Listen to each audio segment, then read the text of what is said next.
ഒട്ടേറെ പ്രതീക്ഷകളോടെ ജീവിക്കുന്നവരാണ് എല്ലാ മനുഷ്യരും. ചില പ്രതീക്ഷകൾ പൂവണിയാതെ വരുമ്പോൾ മനുഷ്യർ നിരാശിതരാകുന്നു. പ്രതീക്ഷയ്ക്ക് വകയില്ലാത്തപ്പോഴും ഒരു കാരണവും കാണാത്തപ്പോഴും പ്രതീക്ഷയുണ്ടെങ്കിലേ അത് യഥാർത്ഥ പ്രതീക്ഷയാകുകയുള്ളൂ എന്നൊരാൾ പറഞ്ഞിട്ടുണ്ട്. ഒരു ക്രിസ്തുവിശ്വാസിയെ സംബന്ധിച്ചിടത്തോളം ദൈവവചന വ്യവസ്ഥ പ്രകാരമായിരിക്കണം പ്രതീക്ഷയുണ്ടാകേണ്ടത്. ആ പ്രതീക്ഷയുടെ അടിസ്ഥാനം ദൈവം തന്നെയായിരിക്കണം. അനന്തമായ കൃപയുടെ ഉറവിടമാണ് നാം സേവിക്കുന്ന ദൈവം.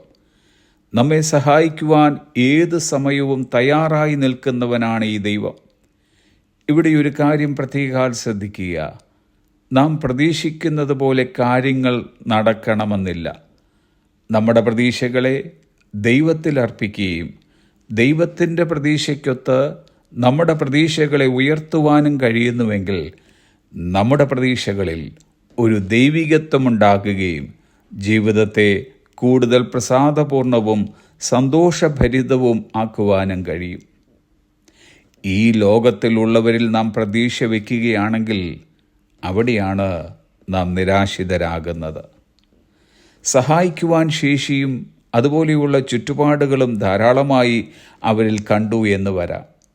എന്നാൽ അവസരത്തിനൊത്ത് മനുഷ്യർ നിറം മാറുകയും നമ്മുടെ താഴ്ചകൾ കണ്ടിട്ടും കാണാത്ത ഭാവം നടിക്കുകയും ചെയ്യുന്നു. പമ്പാ നദീതീരത്തുള്ള ഇടയാറന്മുള ഗ്രാമത്തിൽ ജനിച്ചു വളർന്ന മൂത്താമ്പാക്കൽ കൊച്ചു കുഞ്ഞുപദേശിയെ കേരള ക്രൈസ്തവർ പെട്ടെന്നങ്ങ് മറക്കുകയില്ല. എല്ലുമുറിയെ പണി ചെയ്ത് ജീവിച്ച ഒരു കർഷകനായിരുന്നു താൻ.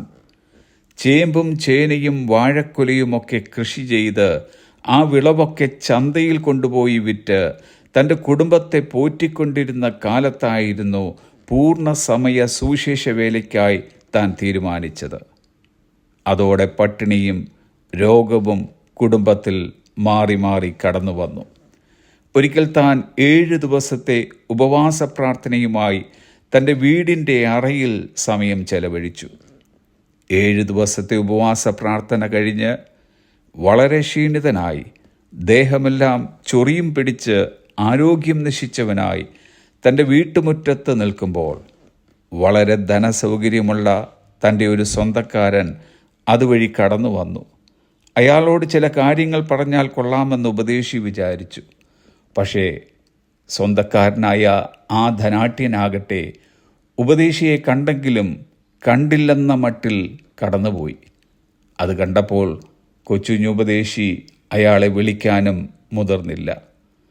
ആ കഷ്ടതയുടെയും രോഗത്തിൻ്റെയും തീവ്രമായ നിമിഷത്തിൽ ആ ഭക്തൻ്റെ നാവിൽ വന്ന പാട്ടാണ്, ആരും സഹായമില്ലെല്ലാവരും പാരിൽ കണ്ടും കാണാതെയും പോകുന്നവർ, എന്നാൽ എനിക്കൊരു സഹായകൻ വാനിലുണ്ടെന്നറിഞ്ഞതിൽ ഉല്ലാസമേ.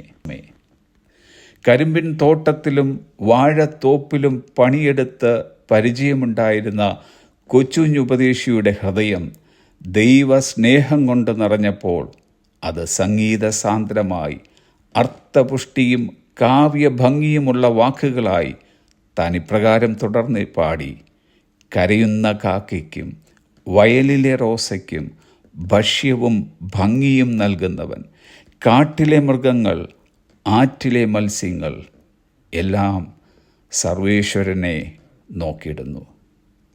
ഡിയർ ഫ്രണ്ട്സ്, സഹായിപ്പാൻ കഴിയാത്ത മനുഷ്യരിൽ നമ്മുടെ പ്രതീക്ഷകൾ വയ്ക്കാതെ നമ്മുടെ ആവശ്യങ്ങളും നമ്മുടെ ഭാവിയും അറിഞ്ഞ് നമ്മെ സഹായിപ്പാൻ ശക്തനായ സർവേശ്വരനിൽ നമ്മുടെ പ്രതീക്ഷകൾ അർപ്പിക്കാം. Never be afraid to trust an unknown future to a known God. അറിയപ്പെടാത്ത ഭാവിക്ക് വേണ്ടി അറിയപ്പെടുന്ന ദൈവത്തിൽ പ്രതീക്ഷ അർപ്പിക്കുന്നതിൽ നാം ഒരിക്കലും ഭയപ്പെടരുത്. Have A blessed day.